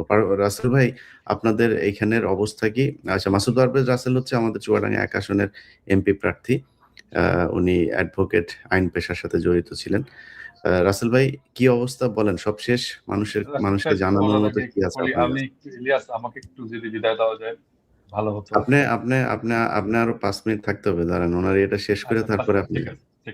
ঠিক আছে। জি, ধন্যবাদ আপনাকে এবং দাদাকে, সবাই যারা দেখছেন সবাইকে সালাম, শুভেচ্ছা। আপনি যেমনটি বলছিলেন, আমরা এখানে নির্বাচনের মাঠে আছি। এখনো পর্যন্ত আমাদের এখানে আমরা দেখেছি যে আমাদের বিভিন্ন কর্মীদেরকে ভোট চাওয়ার ক্ষেত্রে বাধা প্রতিবন্ধকতার শিকার হতে হয়েছে, বিশেষ করে মহিলা কর্মীদেরকে, যেটা নিয়ে কয়েকটা সংঘর্ষ হয়েছে। সেই সংঘর্ষে বেশ কিছু আমাদের কর্মীরা আহত হয়েছেন। তো সেগুলো নিয়ে আমরা অভিযোগ করেছি। পরে প্রশাসনের পক্ষ থেকে আমাদের সমন্বিত মিটিং হয়েছে, সেখানেও কেউ বাধা দিবেন না, কেউ কাউকে হুমকি দিবেন না, নিরাপদ পরিবেশে সবাই ভোট সেন্টারে যেতে পারবেন, এগুলো প্রশাসনের পক্ষ থেকে বলা হইলো। বাস্তবিক অর্থে মাঠে ময়দানে আমরা খুব বেশি সেটা পর্যবেক্ষণ বা তার আমরা দেখতে পাচ্ছি না বাস্তব রূপ। তো এখন পর্যন্ত আমরা যতটুকু জানি যে আজকেও চুয়াডাঙ্গা শহরে আমাদের একটা পাড়াতে ২ জন মহিলা যারা আছেন তাদের হুমকি দেওয়া হয়েছে। তারা পোলিং এজেন্ট থাকার কারণে তাদেরকে দেখে নেওয়া হবে এবং বিচ্ছিরি ভাষায় তাদেরকে গালিগালাজ করা হয়েছে, সেটাও আমরা প্রশাসনকে জানিয়েছি। তারপরে আরো কয়েকটা পাড়াতে গিয়ে এরকম হুমকি দেওয়া হচ্ছে। তো রাসেল ভাই, আপনাদের সামগ্রিকভাবে এখানে সেনাবাহিনীর ভূমিকা যতটুকু জানতে পেরেছি যে তারা যথেষ্ট ভালো ভূমিকা পালন করছে। জি। পুলিশের অবস্থানটা কেমন? পুলিশ এখন অবশ্য একটু অ্যাক্টিভ হয়েছেন মনে হচ্ছে। তারা তাদের জায়গা থেকে বললে তারা যাচ্ছেন। কিন্তু মানে কার্যকর ভূমিকা রাখার ক্ষেত্রে আমরা যেটা প্রশাসনকে জানিয়েছিলাম যে জনগণের মধ্যে একটা আছে, অস্বস্তি বা অনিশ্চয়তা কাজ করছে যে প্রকৃতপক্ষে তারা ভোট সেন্টারে যেতে পারবেন কিনা এবং প্রকৃতপক্ষে তাদের পছন্দের প্রার্থীকে ভোট দিতে পারবেন কিনা। এইটা নিয়ে কনফিউজড থাকার কারণে আমরা প্রশাসনকে একাধিকবার জানিয়েছি। লাস্ট 2 ডেজ আগে আমরা বসেছিলাম। সেখানেও আমরা বলেছি সকল প্রার্থীরাই যে সেখানে প্রশাসনের পক্ষ থেকে জনগণকে আশ্বস্ত করা হোক এবং তাদেরকে বিভিন্ন বাজার মহল্লায় গিয়ে তাদেরকে বলা হোক যে তারা নিরাপদে ভোট সেন্টারে যাবেন এবং নিরাপদে ভোট সেন্টার থেকে ফিরবেন। দল, মত, ধর্ম, বর্ণ নির্বিশেষে সকলে ভোট সেন্টারে যেতে পারবেন, কেউ বাধা দিবেন না। এইটা মূলত একটা আমরা চেয়েছি। প্রশাসনও বলেছেন এটা হবে। কিন্তু বাস্তবিক অর্থে আমরা মানে সেটা মাঠে ময়দানে খুব বেশি কার্যকর যেটা এটাকে বলা যায় যে প্রশাসন গিয়ে মাঠে ময়দানে উৎসাহ দিবে, সেটার ক্ষেত্রে একটু সেটা ওনাদের সেটা এখনো করা হয়নি। ঠিক আছে রাসেল ভাই, জি, জি। আমরা ইনশাল্লাহ আশা করি যে আপনারা প্রতিটা কেন্দ্রের ভোট গুনে নিয়ে তারপরে বাড়িতে যাবেন। আপনারও নিশ্চয়ই লক্ষ লক্ষ মানুষ আপনাকে সমর্থন করে। আপনার একটা বিশাল কর্মী বাহিনী আছে। তাদেরকে মারামারি করে তারপরে চুয়াডাঙ্গার পরিস্থিতি তো আমরা জানি। সো জি। চুয়াডাঙ্গাতে তারা মারামারি করে জামাত ইসলামকে কিছু করে ফেলবে, এটা আমরা করি না। দাদা, আমরা এই যে প্রার্থীদের কাছে যে অভিযোগগুলো শুনলাম, মানে কালকের ভোট কেন্দ্রে ভোটারদের ভূমিকা কি হবে এবং যারা প্রার্থী আছেন তাদের ভূমিকা কি হবে, এই ব্যাপারে যদি আপনি সবশেষ কোনো দিক নির্দেশনা দেন। প্রথম বিষয়টা হচ্ছে উৎসব। রাসেল ভাই, আপনি বের হয়ে যান, আপনি চলে যান। প্রথম বিষয়টা হচ্ছে উৎসবের সাথে, আনন্দের সাথে দল বেঁধে ভোট কেন্দ্রে যেতে হবে। যত ভোট কেন্দ্রে আমরা বেশি যাব, এই সমস্ত সন্ত্রাসী, এই সমস্ত মতলববাজ, এই সমস্ত চোর ডাকাত ভোট কেন্দ্র থেকে দূরে থাকবে। এবং সোফার আমরা যতটুকু দেখছি আইন শৃঙ্খলা রক্ষাকারী বাহিনীর কাজকর্ম, আইন শৃঙ্খলা রক্ষাকারী বাহিনী অত্যন্ত কঠোর থাকবে এই সমস্ত ভোট ডাকাত, চোর বদমাশ, গুন্ডা বদমাশ, সন্ত্রাসী এদের বিরুদ্ধে। এবং যখন তারা আসবে, এরা সংখ্যায় কম, এটা মাথায় রাখবেন। বাংলাদেশের 18 কোটি মানুষের কাছে চোর ডাকাত কয়জন? 18 কোটি মানুষের সামনে যে কোনো সেন্টারকে আমাদের রক্ষা করতে হবে, জনগণ রক্ষা করবে। একটা ভোট কেন্দ্র তো একটা কমিউনিটিতে, একটা পাড়ায়, একটা মহল্লায়, সেই মহল্লার মানুষকে পাহারা দিতে হবে এই ভোট কেন্দ্রকে। এই মহল্লার মানুষকেই এই ভোট কেন্দ্রের শান্তি শৃঙ্খলা, ভোট কেন্দ্র থেকে গুন্ডা পান্ডাদেরকে দূরে রাখা, এই দায়িত্বটা পালন করতে হবে। উৎসবের সাথে ভোট কেন্দ্রে যাবেন, নির্ভয়ে ভোট কেন্দ্রে যাবেন এবং আপনার পছন্দের প্রার্থীকে ভোট দেবেন। এটাই আমার শেষ কথা। আর আগামীকালকে একটা আমার ভিডিও আসবে, যেটা ভোটের আগে আমার শেষ ভিডিও। সেখানে আরো কিছু কথা আমি বলেছি, যেটা আগামীকালকে শুনে তারপরে আপনারা ভোট দিতে যাবেন। শোনা যাচ্ছে না তোমাকে? আপনার এই নির্বাচনে আপনি যদি একটু বলেছেন, তারপরে আমরা বাংলাদেশের মানুষ অনেকেই হয়তো এই প্রশ্ন আপনাকেও করে, কারা ক্ষমতায় যাচ্ছে? আমি খুব স্পষ্টভাবে বলছি যে জামাত, এনসিপি, এবি পার্টি, যে ঐক্যবদ্ধ জোট, যেটা 10 বা 11 দলীয় জোট, আমরা যাই বলি না কেন, তারাই আগামী সরকার গঠন করবে। আগামী 14 তারিখ এই সরকার বাংলাদেশের শপথ নেবে, নতুন বাংলাদেশের সূচনা হবে। এবং বিএনপিকে আমি আহ্বান জানাবো একটা রেসপন্সিবল বিরোধী দল হিসাবে দায়িত্ব পালন করার জন্য প্রস্তুতি নেন এবং ফলাফলটাকে আপনারা মেনে নেন। জি দাদা, আপনাকে ধন্যবাদ। আমরা আমাদের সাথে আরো বেশ কিছু সংসদ সদস্য ক্যান্ডিডেট যুক্ত হবেন, তো আমি তাদেরকে নিয়ে আমার লাইভটা আরো কিছুক্ষণ চালিয়ে যাব। আপনাকে ধন্যবাদ সবাইকে জানাচ্ছি। ধন্যবাদ, সবাইকে এবং ধন্যবাদ। খেলাম জিন্দাবাদ। আগাম নির্বাচনের জয়ের ঈদ মোবারক জানিয়ে রাখলাম। ঈদ মোবারক। ঈদ ইনশাল্লাহ মোবারক। আমরা জয়ের পরে আরেকবার বাংলাদেশের নিশ্চয়ই, মানুষের সামনে অবশ্যই, হাজির হবো ইনশাল্লাহ। অবশ্যই, ইনশাআল্লাহ। ধন্যবাদ। ইনকিলাব জিন্দাবাদ, আজাদি জিন্দাবাদ। প্রিয় দর্শক, আমাদের সাথে আরো কয়েকজন প্রার্থী যুক্ত হচ্ছেন, যাদের এলাকার বিভিন্ন সার্বিক পরিস্থিতি সেগুলো তারা জানানোর চেষ্টা করবেন। আমরা আজকে কিছুক্ষণ আগে একটা ভিডিও দেখেছি যে জনাব আমানুল্লাহ আমান, যিনি একাধারে ঋণ খেলাপি, তিনি তার সম্পদের হিসাব নির্বাচন কমিশনে গোপন করেছেন। অনেকগুলো সম্পদ আছে, যে সম্পদগুলো তিনি দেখাননি। সাভারের কিছু সম্পত্তি আছে, সেগুলো দেখাননি। ঢাকাতে অনেক সম্পত্তি দেখাননি, ব্যবসা দেখাননি। এই জিনিসগুলো তিনি করেছেন এবং তার যে সন্ত্রাসী বাহিনী সেগুলো দিয়ে তিনি জামাতের যে প্রার্থী আছেন সেখানে তাকে নানাভাবে হুমকি ধমকি দিয়ে যাওয়ার চেষ্টা করছেন। তো এই বিষয়গুলো তারা যতটা করবে, আমার মনে হয় বাংলাদেশের মানুষ হয়তো, হ্যাঁ, একটা ভয় তো মানুষের মধ্যে কাজ করে, এই রাজনৈতিক দলগুলোর মাসেল পাওয়ার, সেটার একটা ব্যাপার আছে। কিন্তু আপনার ধানের শীষের সাথে, ধানের শীষের টাকায়, ধানের শীষের যানবাহনে, তারপরে ধানের শীষের ব্যাজ লাগিয়ে আপনার কেন্দ্রে গিয়ে তারা কিন্তু দাঁড়িপাল্লার ভোট দিয়ে আসবে। এটা মাথায় রেখেন। মানুষের এই হুঁশটুকু হয়েছে। আমি সবচাইতে উদ্বিগ্ন যে বিষয়টা নিয়ে আমরা দেখছি যে বিভিন্ন জায়গাতেই শুনছি, এবং সেখানে মানুষকে টাকা পয়সার একটা বিশাল প্রলোভন দেয়া হচ্ছে। তো বাংলাদেশের মানুষের কাছে আমার একটা দাবি থাকবে যে দেখেন, আপনারা বাংলাদেশে এই গেল ৫৪ বছর দেখেছেন। আপনাদেরকে কিন্তু এই যে নির্বাচনের আগে একটু চা খাইয়ে, বিস্কিট খাইয়ে, আগে তো শুধু এইটাই অনেক কিছু ছিল, এখন নগদ টাকাও দেয়া হয়। এবং এইসব করতে গিয়ে জামাতের বা এনসিপির ২-১ জন প্রার্থীর কাছেও আমি শুনেছি যে কিছু জায়গাতে তারা এত পরিমাণে টাকা দিচ্ছে, সেখানে আমাদেরও এই রাস্তায় যাওয়া ছাড়া কোনো উপায় থাকে না। কিছু জায়গায় মানুষকে সেইটা করতে হয়। তো আমি মানুষকে বলব যে, ভাই দেখেন, আপনারা যদি টাকা নেন, ঠিক আছে নেন, কোনো সমস্যা নাই। আমি তো এটা থেকে এখন আপনাদের সরাইতে পারবো না। টাকা দিয়ে এই দেশের মানুষ দেশও বিক্রি করে দেয়। এই দেশের মানুষের এত নৈতিক অধঃপতন। তো আপনারা তো সাধারণ মানুষ। আপনাদের এমনিতেই আর্থিক অভাব অনটন থাকে। যাদের টাকা পয়সার কোনো সমস্যা নেই তারাই দেশ বিক্রি করে দেয়। আপনাদের থাকতেই পারে। টাকা নেন। ঠিক আছে? কিন্তু ভোটটা একটু যেইখানে দিলে আপনার যে নাগরিক সুবিধা, নাগরিক অধিকার যেগুলো আছে সেগুলো পাবেন। যেই মানুষটাকে ভোট দিলে আপনার একটা পাসপোর্ট করতে গেলে ঘুষ দেয়া লাগবে না। একটা থানায় মামলা করতে গেলে, জিডি করতে গেলে ঘুষ দেয়া লাগবে না। একটা চাকরির জন্য আপনাকে ঘুষ দেয়া লাগবে না। একটা খারাপ মানুষকে আপনার এলাকায় কোনো সরকারি কোনো পদে বসাবে না। এই বিশ্বাসটা যাদের উপরে আছে তাদেরকে ভোটটা দিয়েন। এটা মনে রাখেন যে এই দেশটা আপনার আমার, এই দেশের ভবিষ্যৎ নির্ধারিত হবে আপনার এই ভোটের মাধ্যমে। একটা বিশেষ সময়ের মধ্যে সেই নির্বাচনটা এবার হচ্ছে। অতএব এই জিনিসটা কেউ করবেন না যে ভোট করতে ভোটের টাকা পয়সা নিয়ে তারপরে তাদের পক্ষে যায় ভোট দিবেন। এত নীতিবান হয়েন না। টাকাটা যে নিছেন এটাই তো নীতি বহির্ভূত। তো টাকা নিয়ে এরপরে টাকা নিলে ভোট দিতে হবে, ওই নীতিটা ঠিক রাখেন না। ভোটটা ঠিক জায়গা মতো দিয়েন। যেখানে দিলে মনে করেন যে আপনি সৎ, যোগ্য একজন প্রার্থীকে বসাতে পারবেন, সেই মানুষটাকে ভোটটা দিয়েন। যাই হোক, আমরা আজকে যে বিষয়টা আমি শুরুতে বলেছিলাম যে আমরা একটা বিশেষ পরিস্থিতিতে বিএনপির বিরুদ্ধে এই নির্বাচনে অবস্থান নিয়েছি। দেখেন, বিএনপির একটা জরিপ করছে।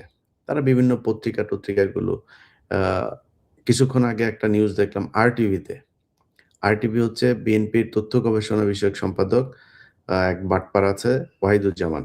এই ওয়াহিদুজ্জামান হচ্ছে গিয়ে আবার নামের শুরুতেও মানে ভুয়া, শেষেও ভুয়া। শুরুতে বসিয়েছে প্রফেসর, ও প্রফেসর না। আবার শেষে বসিয়েছে অ্যাপোলো, ওর নাম অ্যাপোলোও না। ২ ভুয়ার মাঝখানে ও। ওর চারিদিকে ভুয়া। এই ২ নাম্বার হচ্ছে তথ্য গবেষণা বিষয়ক তাদের উপদেষ্টা। এই ব্যক্তি কি করেছেন? তিনি হচ্ছে গিয়া নিউজ করেছেন, বাংলাদেশের মানুষ নাকি মুখিয়ে আছেন যে তারেক রহমানকে প্রধানমন্ত্রী হিসাবে দেখার জন্য। কোথাও ৭০% আপনার জরিপে বিএনপি এগিয়ে আছে, 80% এগিয়ে আছে। আমরা এই 70-77% এগিয়ে থাকার এই জরিপ কিন্তু ওই যে সজীব ওয়াজেদ জয়দের সময় দেখেছি। সজীব ওয়াজেদ জয়দের যেই পলিসি, বিএনপি তারেক রহমান দেশে যাওয়ার পর থেকে প্রতিটি জায়গায় তার মিটিং, মিছিল, বক্তব্য, তারপরে বিভিন্ন জায়গায় ঘরোয়া ইয়তদেরকে নিয়ে তারপরে তারা যে করছে, এই সবকিছু এই বিএনপি আওয়ামী লীগ করতো। প্রতিটা জিনিস আওয়ামী লীগ করতো, সে একই কাজ তারা করছে। ক্ষমতায় গেল আমার বিশ্বাস সে একই কাজ তারা করবে। যে কারণেই 10 বছরের বেশি প্রধানমন্ত্রী থাকা যাবে না। আমি যদি নিজেও ব্যক্তিগতভাবে এটার সাথে একমত না। 10 বছরের বেশি কাউকে যদি চায় সেটা সমস্যা কি? সমস্যা না। আমার কাছে ব্যক্তিগত। কিন্তু আমার কথা হলো যে উদ্দেশ্যটা কি? বাংলাদেশে যে কারণে এটা বন্ধ করা হচ্ছে, বন্ধ করতে চাইছে এই সরকার। সেটা হচ্ছে যে এখানে কেউ 10 বছরের বেশি থাকতে গেলে সে স্বৈরাচার হয়ে যায়। তো আপনারে পরপর 10 বছর কেউ ক্ষমতা রাখবে এই চিন্তা, এই স্বপ্ন এত তাড়াতাড়ি দেখা ঠিক না। আর এটা নিয়ে এত পারাপারি করা উচিত না। সবখানেই তারা সেই আওয়ামী লীগের যে পলিসি, সেই পলিসিগুলো নিয়ে আসছে। সেই একইভাবে জরিপটাও করেছে তারা। তো 70% মানুষ যে Facebook বা YouTube এর যেই পোস্টে আপনার পত্রিকাগুলো, টেলিভিশনগুলো বলছে 70% বিএনপির পক্ষে, তাদের সেই Facebook এর পোস্টের যে লাইক, কমেন্ট, রিঅ্যাকশন যেগুলো আছে, সেগুলোতে গেলেই বোঝা যায় যে কয় পার্সেন্ট আসলে বিএনপিকে ভোটে চায়। মানুষ এত অসভ্য হয় নাই, এত নিমুখারাম হয় নাই, এত অবুঝ হয় নাই যে চোর, বাটপার চোখের সামনে আমরা দেখছি, আমাদেরকে বলা হচ্ছে যে আপনারা চাঁদাবাজি করবেন 12 তারিখ পর্যন্ত কেউ করেন না। ভাই, এই দেশের অনেক সংখ্যালঘু মানুষ আছেন, যাদেরকে বলা হয় মানে বানানো হয়েছে সংখ্যালঘু। এই কথিত সংখ্যালঘু মানুষগুলো সবসময়ই তারা নির্যাতনের শিকার হয়েছে। এটা সত্যি কথা। আচ্ছা, এখন সংখ্যালঘু কারা? সেটা হচ্ছে প্রশ্ন। আমাদের সংখ্যালঘু মানে বানানো হয়েছে যে হিন্দু মানুষ। আমি একজন সংখ্যালঘু। আমার নিজের বাড়ি দখল করা হয়েছে। আমার নিজের বাড়ির উপরে নানান ধরনের করে। তো আমার বাবা মানে অতিষ্ঠ হয়ে গিয়েছিল। আমার বলে যে, "আপনার তো মাস্টার সাহেব আপনার তো অনেক বড় বাড়ি। এই বাড়ির এই পাশে আমার একটু দিয়ে দেন।" বাড়িতে বাথরুম-টাথরুম করে অস্থির। গাছ লাগায় এসে। বাধ্য হয়েছি আমরা মানে সেই বাড়ি বিক্রি করে দিতে। এগুলো আমরা বাংলাদেশে এই জমি জায়গার সমস্যা কত পার্সেন্ট হিন্দুর উপরে হয়? মুসলমানদের উপরে সবচাইতে। এখন এই সংখ্যালঘু কেন আমরা? কারণ হচ্ছে আমাদের পেশি শক্তি নাই, আমাদের টাকা পয়সা নাই। আর যারা কিনা এগুলো করে তাদের রাজনৈতিকভাবেও ক্ষমতাশালী মানুষজন আছে, লাঠি আছে, তারা সব দিক থেকে ক্ষমতাশালী। এখন এই ক্ষমতাশালীর এই যে পাওয়ার, এই যে দুর্বলের উপরে, এটা বাংলাদেশের ইতিহাসের শুরু থেকেই চলে আসছে, এখনো পর্যন্ত চলছে। সো সেই মানুষগুলো যাদেরকে সংখ্যালঘু বানানো হয়েছে, সেই মানুষগুলোর কাছে অনুরোধ থাকবে, আপনার জমির সমস্যা, আপনার বাড়ি দখল করে নিচ্ছে, আপনি এলাকায় প্রভাবশালীদের কারণে আপনার মেয়ে কলেজে যাইতে পারে না। ভাই, এই সমস্যা থেকে যদি বের হয়ে আসতে চান, আপনাকে জামাত ইসলামকে ক্ষমতায় আনতে হবে। আমি কথা দিচ্ছি আপনাদেরকে, আমি ইলিয়াস হুসাইন, আমার কাছে বহু মানুষ এই জমির সমস্যার কারণে ঘ্যান করেন। আপনাদেরকে বললাম, যদি জামাত ইসলাম ক্ষমতায় আসে, এইটুক গ্যারান্টি দিচ্ছি যে এই সমস্যার থেকে ইনশাল্লাহ আপনাদেরকে সমাধান করব। আমি কোনো পদে থাকি না থাকি কোনো কিছু না। আমি যেইখানে থাকি, যে অবস্থাতে থাকি, আপনাদের এইটুক গ্যারান্টি দিলাম যে এই দেশের মানুষের এই সমস্যাগুলো সমাধান করব। একজন মানুষকে অহেতুক আমাদের দেশে যে সমস্যাগুলো হয়, ধরেন বাড়ি করবে, তারা যায় ইট নিতে হবে তার কাছ থেকে। ইট কেন নিতে হবে? কারণ ইট আপনার কাছ থেকে মার্কেট থেকে নিতে পারেন, ওর কাছ থেকে নিতে হবে। ও যে ইটের দাম, একটার দাম ৬ টাকা, ওইটা আপনার কাছ থেকে নিবে ৯ টাকা। দিবে বা ৫০০ ইট, টাকা নিবে আপনার কাছ থেকে ১,০০০ ইটের। এই পলিসি দিয়ে আপনার এলাকার চাঁদাবাজ, এই যে কিছু দুর্বৃত্ত গড়ে উঠেছে রাজনৈতিক আপনার ব্যাকআপের মাধ্যমে, এরা এগুলো করে থাকে। সো সেই মানুষগুলো যেন আর করতে না পারে, সেটার জন্য আপনাদেরকে জামাত ইসলামকে ভোট দিতে হবে। দাঁড়িপাল্লাকে ক্ষমতায় আনতে হবে। যদি আনেন, তখনই এই দেশে আইনের শাসন, সুশাসন প্রতিষ্ঠিত হবে এবং আপনারা এই জায়গাগুলোকে আপনাদের মতো করে এই অধিকার আপনার যেটা আছে সেটা ভোগ করতে পারবেন। আমাদের সাথে এই মুহূর্তে কুমিল্লা ৫ আসনের ডক্টর মোবারক হোসেন যুক্ত হয়েছেন। আমার মনে হয় ওনাকে আমরা পাবো। দেখি উনি যদি নাকি যুক্ত হয়, ওনার ওখানকার সর্বশেষ অবস্থাটা আমরা একটু জানবো। ডক্টর মোবারক, আপনাকে ধন্যবাদ জানাচ্ছি। জি, আসসালামু আলাইকুম। আচ্ছা, মোবারক ভাই, আমরা একটু শুনতে চাই আপনার এলাকায় আপনি কি অবস্থায় আছেন এবং পরিবেশ কেমন? জি, আপনাকে অসংখ্য ধন্যবাদ। আমি নিজেকে ধন্য মনে করছি যে আজকে আপনার সাথে সম্পৃক্ত হওয়ার। আমি কুমিল্লা ৫ পক্ষ থেকে আমি সবাইকে অন্তরস্থল থেকে অভিনন্দন এবং শুভেচ্ছা জানাচ্ছি। তো আমাদের মোবারক ভাই, আপনার জরুরি কিছু থাকলে আপনি ওটা করতে পারেন, সমস্যা নেই। কারণ আপনি এখন নির্বাচন নিয়ে অনেক ব্যস্ত। জি। মোবারক ভাইয়ের এখানেও সেই একই অবস্থা। আপনার রাতভর তারা টাকা পয়সা দিচ্ছে এবং সারা রাতই হয়তো এটা চলতে থাকবে এবং সেখান থেকে আরো বেশ কিছু অভিযোগ আমাদের কাছে এসছে, যেটা মোবারক ভাই নিজেই বলবেন। জি, মোবারক ভাই। জি, আলহামদুলিল্লাহ। শুকরিয়া আমাকে ইনভাইট করার জন্য। আমি যে বিষয়টি বলতে চাচ্ছিলাম যে আমাদের কুমিল্লা ৫ এখানে একটি সীমান্তবর্তী এরিয়া হওয়ার কারণে এখানে বহুমুখী এখানে অস্ত্রের কারবার হয়, মাদকের সম্রাটরা এখানে বসবাস করেন। তো সেই জায়গা থেকে আমরা অনেকটা ঝুঁকির মাঝে আছি এবং পাশাপাশি আমাদের যে বিএনপির প্রতিদ্বন্দ্বী আছেন এবং অনেকেই তারা তাদের অবস্থান জনগণে আসলে যেভাবে দাঁড়িপাল্লার পক্ষে হুমড়ি খেয়ে পড়ছেন, একবারে মায়ের কোলে শিশু থেকে শুরু করে সর্ব লেভেলের, এইটার তারা ভয় দেখে অনেকেই হুমকি-দামকি দেওয়া শুরু করছেন যে দিবে না। অথবা আজকেও বরদুশিয়াতে ঢাকা থেকে ২ জন গেছে ভোট দেওয়ার মানে ভোট দেওয়ার উদ্দেশ্যে বাড়িতে আসছেন, তাদেরকে মারছেন। আমি মাধবপুরে একটি বক্সিমল ইউনিয়নের মাধবপুরে একটা উঠান বৈঠকে গিয়েছিলাম। সেখানে আমাদের উপস্থিতি অনেক। তো সেখান থেকে কয়েকজন লোক তারা ডিস্টার্ব করার চেষ্টা করেন, মাইক বাজানোর চেষ্টা করেন। তা আমাদের ভাইয়েরা বুঝে তাদেরকে পাঠায় দেওয়া হয়। পরে ওরা এসে একটা বাচ্চা ছেলে, ৫ বছরের বাচ্চাকে তারা এই মারধর করেন, লাথি মারেন এবং তাকে নির্যাতন করেন।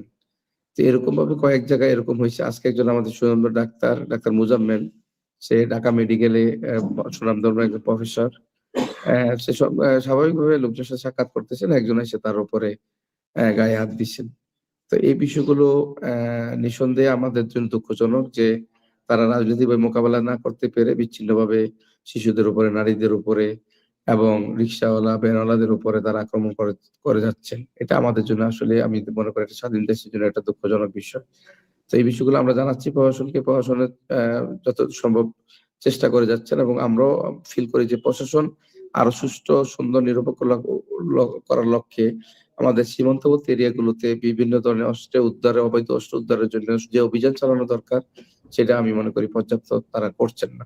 তো সেই ক্ষেত্রে আমার মনে হয় লেভেল প্লেইং এর ক্ষেত্রে এখানে একটা প্রশ্ন থেকে যায় এবং মাদকের সম্রাট হিসেবে যারা আছেন তারা সবাই এখন এক হয়ে প্রতিদ্বন্দ্বী প্রার্থীর সাথে কাজ করে যাচ্ছে। এটা কিন্তু জনগণ সবাই জানে এবং প্রকাশ্যে সবাই সবগুলো বিষয় মানুষের কাছে কিন্তু একবারে দিনের মতো ক্লিয়ার এবং অনেকগুলো রিপোর্ট আপনার যেহেতু আন্তর্জাতিকভাবে সব বিষয়গুলো আপনার নলেজে আছে, সবগুলো রিপোর্ট আপনার কাছে আছে। এই বিষয়গুলো নিয়ে আমার মনে হয় আপনারা যারা এই অনলাইনে কাজ করছেন এবং জুলাই যোদ্ধা হিসেবে আপনারা ভূমিকা রাখছেন এবং নতুন বাংলাদেশ করার ক্ষেত্রে আপনারা যে অনন্য ভূমিকা পালন করছেন, আমার মনে হয় এই বিষয়গুলো নিয়ে আপনাদেরকে আরো বেশি কথা বলা উচিত এবং জনগণকে আরো সচেতন করা উচিত। এই বিষয়টা আমি মনে করি। জি, মোবারক ভাই, আপনার অনেক মূল্যবান সময় আপনার দেওয়ার জন্য ধন্যবাদ। আমি শুকরিয়া, ভালো লাগছে আজকে শুকরিয়া আপনার সাথে সরাসরি কথা বলার সুযোগ জি। পেয়েছি। মোবারক ভাই, ইনশাল্লাহ কথা হবে। সংসদ সদস্য হওয়ার পরে কথা হবে ইনশাল্লাহ। ইনশাআল্লাহ আল্লাহ কবুল করুক। আর ভাই আপনার নাম্বারটা তাইলে আমি একসময় নিব ইনশাআল্লাহ। জি, ফরাদ ভাইয়ের কাছ থেকে নিয়ে নিন। জি, জি, ঠিক আছে। Thank you.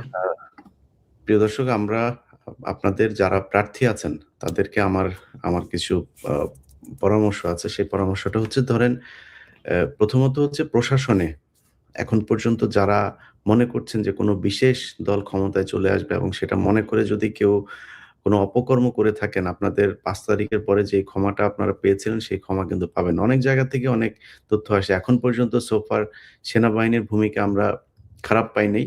তবে সেনাবাহিনীকে কলুষিত করার জন্য যারা আগে কাজ করেছে, সেই দল এখনো অনেকেই তাদের ক্যান্টনমেন্টে আছে, চাকরিতেও আছেন। সেই গ্রুপটা অ্যাক্টিভ তো আছেই। তো তাদের সেটা নাশাত করে দেওয়ার জন্য সেনাবাহিনীর ভেতরেই তাদের সহকর্মীরা আছে। ইনশাআল্লাহ আমার বিশ্বাস যে নির্বাচনের দিন তারা ২০১৮ সাল, ২০১৪ সাল 2024 সালে তাদের যেই কালিমা তাদের শরীরে লেগেছে সেটা তারা পরিষ্কার করবে এবারে নির্বাচনে সঠিক ভূমিকা রাখার মধ্য দিয়ে। তো প্রশাসনের মনে করেন একজন ডিসি, তিনি পদাধিকার বলে রিটার্নিং অফিসার। এখন তিনি মনে করেন একটা আপনার এলাকার ইয়েতে আসনে আপনাকে সে টার্গেট করলো, যেমন আমার চুয়াডাঙ্গাতে। মনে করেন যে এখন রাসেল ভাই প্রচন্ড আপনার জনপ্রিয় একজন নেতা। এখন তার এটা দেখে তারা নানানভাবে প্রশাসনকে দিয়ে চেষ্টা করলো, যেটা মাঠে সম্ভব। আমি মনে করি না যে কোনো কেন্দ্র দখল করে এবার কোনো জায়গায়, হ্যাঁ, ২-১টা বিচ্ছিন্ন ঘটনা ঘটতে পারে। কিন্তু জামাত ইসলামের সাথে কেন্দ্র দখল করে বিএনপি তারপরে নিজেদের মন মতো করে সিল মারবে, এই দিন বাংলাদেশে এখন আর জামাত ইসলামের নাই। এবং সাধারণ মানুষ থাকবে, লক্ষ, লক্ষ ভোটার এবার ভোট দিতে যাবে। আমি কালকে ট্রেন, বাস এগুলো বিভিন্ন নিউজগুলোতে দেখছিলাম, সোশ্যাল মিডিয়াতে দেখছিলাম।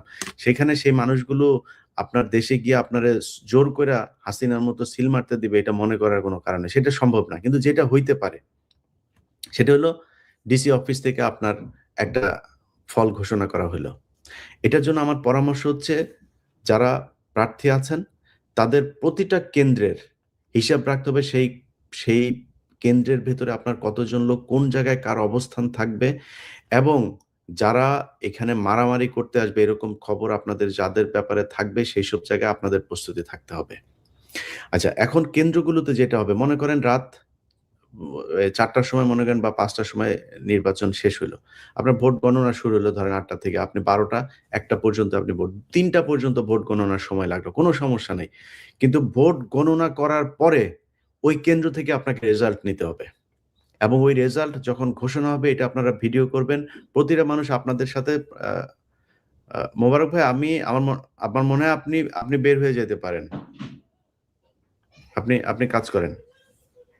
তো আমার হচ্ছে যে যারা এই নির্বাচনগুলোতে কেন্দ্রগুলোতে থাকবেন সবার কাছে ক্যামেরা থাকবে।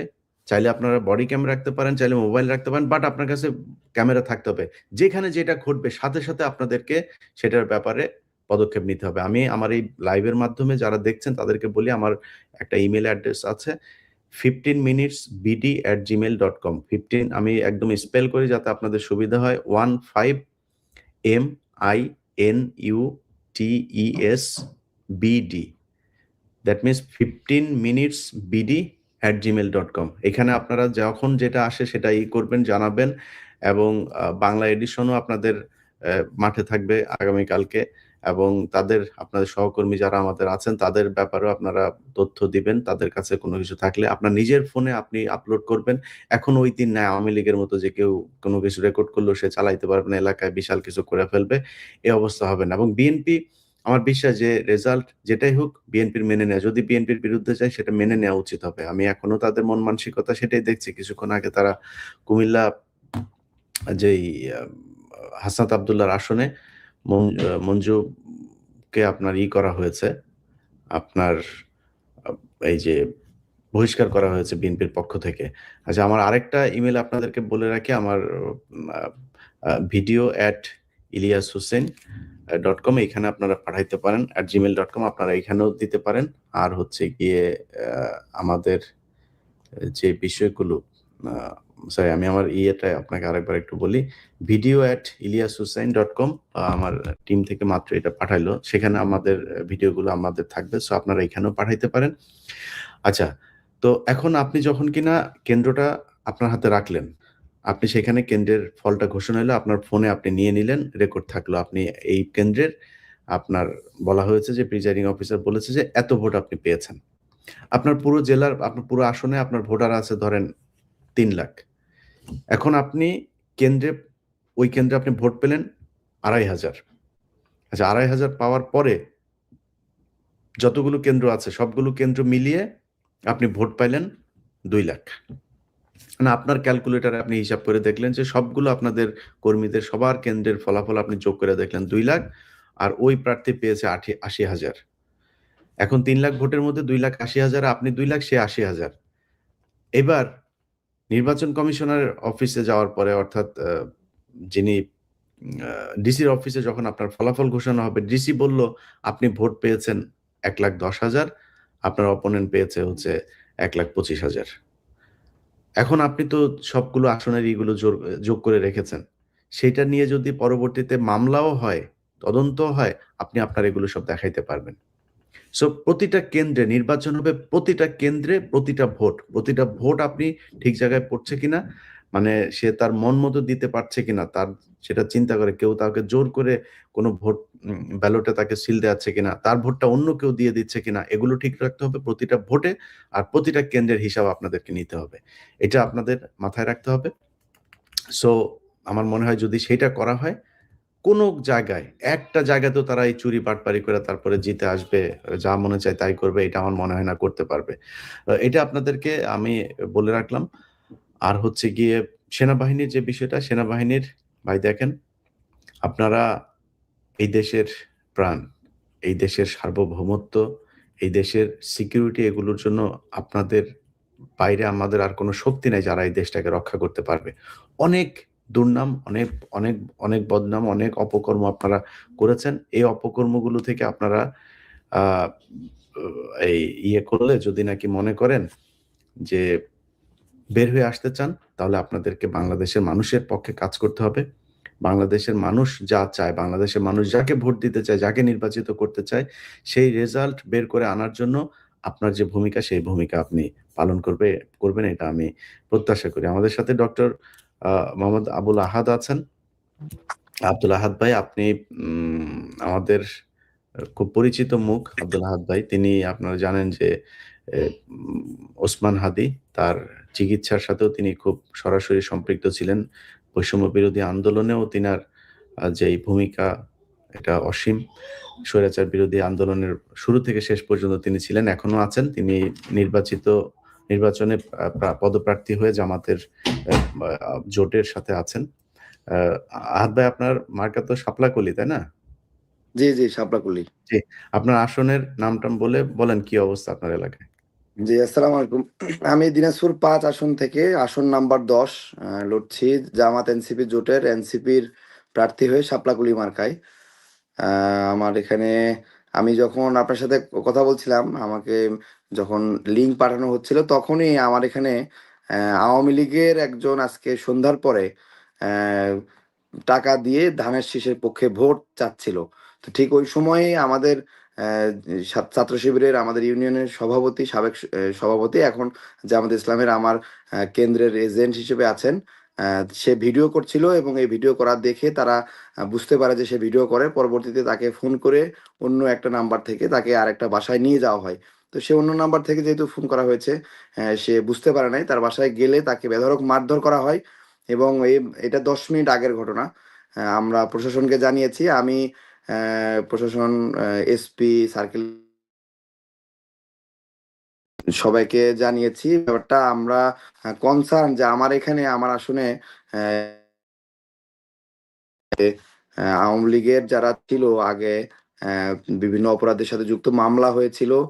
জুলাই আগস্ট মাসে অভ্যুত্থানের সময় আমাদের যারা অভ্যুত্থানের শক্তি ছিল তাদেরকে মারধর করেছে। তারাই আবার ফিরে এসে একটা নির্দিষ্ট দলের হয়ে ভোট চাচ্ছে। এই ব্যাপারটা খুবই অ্যালার্মিং। আসলে দেশের যখন আমরা একটা ক্রান্তিকাল পার করছি, একটা স্টেবল ফেজে, ইলেকশন পরবর্তী সময়গুলোতে আমরা আসলে কাজ করার চেষ্টা করছি কিভাবে স্টেবল করে একটা নির্বাচিত সরকারের হাতে ক্ষমতাটা দেওয়া যায়। ঠিক একই সময় এসে আমার কাছে মনে হচ্ছে যে একটা ষড়যন্ত্র চলছে। তো আমরা খুবই কনসার্ন এবং আমরা আরো আমার আসনের যেটা ব্যাপারে আমরা দেখছি যে আমাদের যারা জোটের বিভিন্ন নেতাকর্মী আছে, আমাদের নারীরা যারা আছে, তাদেরকে বিভিন্ন নাম্বার থেকে ফোন দিয়ে হুমকি দেওয়া হচ্ছে। ইভেন এটাও বলা হচ্ছে যে আপনাদের পিঠের চামড়া তুলে নেওয়া হবে। এটা আসলে নির্বাচনের আচরণবিধি লঙ্ঘন এবং আমাদের যারা বিপক্ষ শক্তি তারা এগুলো করছে। এবং আমার ব্যানার বিভিন্ন জায়গায় ছিঁড়ে ফেলা হয়েছে, বিলবোর্ড ছিঁড়ে ফেলা হয়েছে, বিলবোর্ড ভেঙে দেওয়া হয়েছে, আমার ব্যানার পুড়ে দেওয়া হয়েছে। তো এই জিনিসগুলো আসলে খুবই অ্যালার্মিং এবং আমরা যখন নতুন বন্দোবস্তের কথা বলছি, ঠিক সেই সময় এসে আবার একটা রাজনৈতিক দল যদি পুরনো বন্দোবস্তে যায় এবং ঠিক একই ফ্যাসিবাদী কায়দায় যদি একইভাবে আসলে আগের মতো করেই মাসল পাওয়ার শো করে, হুমকি দেয় আমাদের নেতাকর্মীকে, তাহলে এটা খুবই দুঃখজনক। আমরা আহ্বান জানাচ্ছি যে তারা যাতে সংযত হয় এবং তাদের যে হায়ার অথরিটি আছে তাদেরকে ইনফর্ম করতে চায় যে আপনারা রুট লেভেলে যদি নেতাদের কন্ট্রোল না করতে পারেন, তাহলে আরো বিশৃঙ্খলা বাড়বে। এবং নির্বাচনে ভোট কেন্দ্রে ভোট দখলের যে একটা পায়তারা চলছে, আমাদেরকে বলা হচ্ছে যে আপনারা ভোট কেন্দ্রে আমরা সবাইকে বলছি যে ভোট কেন্দ্রে তাড়াতাড়ি আসবেন, সকাল সকাল ভোট দেবেন এবং ভোট কেন্দ্র পাহারা দিবেন। তো তাদের নেতা কর্মীদের কাছ থেকে শোনা যাচ্ছে তারা ভোট কেন্দ্র, এবং একটু আগে আমার কাছে একটা নিউজ এসেছে, কতটুকু সত্য জানি না, যে ভোট আগের দিন রাতের বেলায় ব্যালট পেপারে 500 করে ভোট ব্যালট পেপার ঢুকানো হবে, এরকম একটা নিউজ, যদিও উড়ো নিউজ মনে হচ্ছে, বাট এই ব্যাপারে আমরা সজাগ দৃষ্টি রাখবো এবং প্রশাসনকেও বলবো যে আপনারাও এই ব্যাপারগুলো আমলে নেবেন। আদ ভাই, আপনারা নির্বাচন শুরুর আগে আপনারা ব্যালট বাক্স চেক করে নেবেন। নির্বাচনের পরে ব্যালট বাক্স যেটা ভরে যাবে সেটা যেখানে দিচ্ছেন সেখানে আপনাদের লোক থাকবে, প্রতিটা জায়গায় আপনাদের লোক থাকতে হবে। কেন্দ্র থেকে রেজাল্ট নিয়ে তারপরে বের হবেন। এটা আপনার যেখানে যাদের যাদের দায়িত্ব দেওয়া আছে, এবং আমি যতটুকু জানি যে শুধু আপনি না, এনসিপির যেই জায়গাতে এনসিপি কে করা হয়েছে, নাহিদ ইসলাম থেকে শুরু করে পাটোয়ারি, আপনারা সবাই সব জায়গাতেই জামাত ইসলাম তাদের সর্বোচ্চ শক্তি দিয়ে আপনাদের পাশে আছে, তারা আপনাদের জন্য কাজ করছে। আপনার এখানেও নিশ্চয়ই তার ব্যতিক্রম নয়। সো তারা আপনার জন্য থাকবে মাঠে। আপনার বিশাল যে কর্মী বাহিনী আছে তাদেরকে এই ইনস্ট্রাকশনটা দিয়ে রাখবেন যে কোনো কেন্দ্রে কেউ রেজাল্ট না নিয়ে সেখান থেকে সরবে না, এবং কোনো মানুষ যেন কাউকে জোর করে কেউ কাউকে দিয়ে যেন ভোট দেওয়াতে না পারে। ভাই, এই দেশের মানুষ দাঁড়িপাল্লাকে ভোট দেওয়ার জন্য মুখিয়ে আছে। সো কালকে পরশুদিন তাদের সেই রায় তারা জানিয়ে দেবেন। আদ ভাই, আপনি আপনার কাজ করুন, ইনশাল্লাহ কথা হবে বিজয়ের পরে। আপনি চলে যান।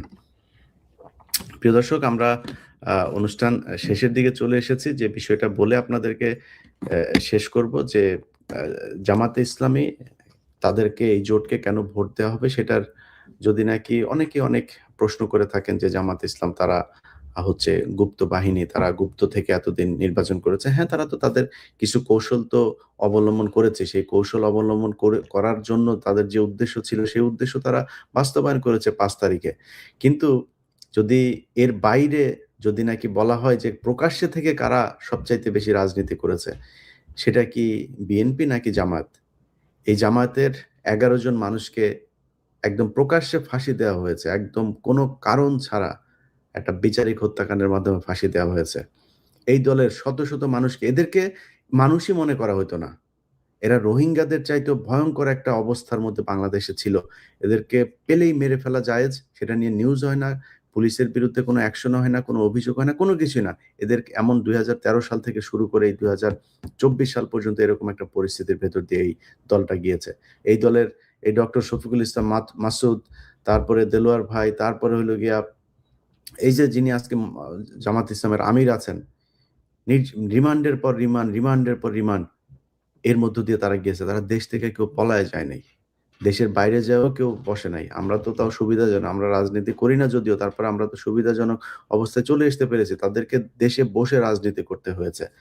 তো তাদের সাথে যদি তুলনা করা যায়, অন্য যে দলগুলো আছে তাদের যদি পড়াশোনার কথা বলে অনেকে বলে থাকেন, আমি খুব হাস্যকরভাবে একজন নেতার বক্তব্য শুনছিলাম যে বিএনপি হচ্ছে মেধার ভিত্তিতে করে। আমার চুয়াডাঙ্গার কথা বলি, যাকে আপনারা একটু আগে দেখেছেন, সংসদ সদস্য প্রার্থী, তিনি একজন অ্যাডভোকেট।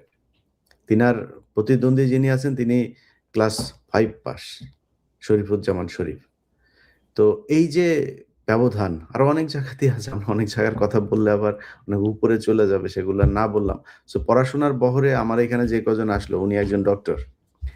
আগে মোবারক ভাই আসলেন, তিনি একজন ডক্টর। জামাত ইসলামের সর্বোচ্চ প্রার্থী, অনেকেই বলেছেন না সর্বোচ্চ প্রার্থী সাহেব, উনি বলেছেন ডিবেট করার জন্য। এতে আবার অনেকের কষ্ট হয়েছে যে ওনার সাথে যায় না, কাদের নাকি যায় না।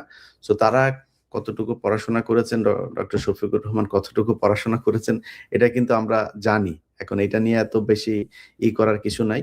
যাই হোক, প্রিয় দর্শক, আমি সব যেটা বলে শেষ করতে চাই যে এই দেশটা আপনার আমার। এই দেশের এই এত বছর পরে নির্বাচনে আপনারা ভোট দেওয়ার সুযোগ পেয়েছেন। এই সুযোগটা আমার বিশ্বাস আপনারা কাজে লাগাবেন, সাহস করে ভোট কেন্দ্রে যাবেন। আপনার চোখের সামনে যদি কোনো অপকর্ম, কোনো অনিয়ম হয়, সেটার বাধা দেবেন। 10-এর লাঠি 1-এর বোঝা, আপনারা সবাই মিলে যদি নাকি সেটার প্রতিবাদ করেন, আপনার সামনে এসে কেউ দাঁড়াতে পারবে না। আগামী পরশুদিন যা হবে, আমার বিশ্বাস বাংলাদেশের মানুষ সেই ইতিহাসের সাক্ষী হবে যে এই দেশে লুটপাট, চাঁদাবাজ, দুর্নীতিবাজ, তাদের বিরুদ্ধে বাংলাদেশের মানুষ এক হয়েছে এবং আগের সেই বস্তা পচা রাজনীতি 5 কোটি টাকা খরচ করে 50 কোটি টাকা লুটপাট করা হবে, সেই রাজনীতি এই দেশে আর চলতে দেওয়া হবে না। এর মাধ্যমে আমাদের একটা নতুন বাংলাদেশ তৈরি হবে। 5 তারিখের পরে যেই অসমাপ্ত কাজগুলো ছিল, জামাত ইসলামের নেতৃত্বের এই বাংলাদেশের পক্ষের শক্তির এই নির্বাচন তাদের সেই অসমাপ্ত কাজগুলো সমাপ্ত করবে। যারা এতক্ষণ আমাদের সাথে ছিলেন সবাইকে ধন্যবাদ। সবার কাছে আবারও অনুরোধ থাকবে, দাঁড়িপাল্লা এবং শাপলাকলি মার্কা, এই 2 মার্কায় আপনাদের যারা জোটে আছেন তাদের জন্য ভোট দিবেন এবং চাঁদাবাজদের বিরুদ্ধে অবস্থান নেবেন। ভালো থাকেন। আল্লাহ হাফেজ।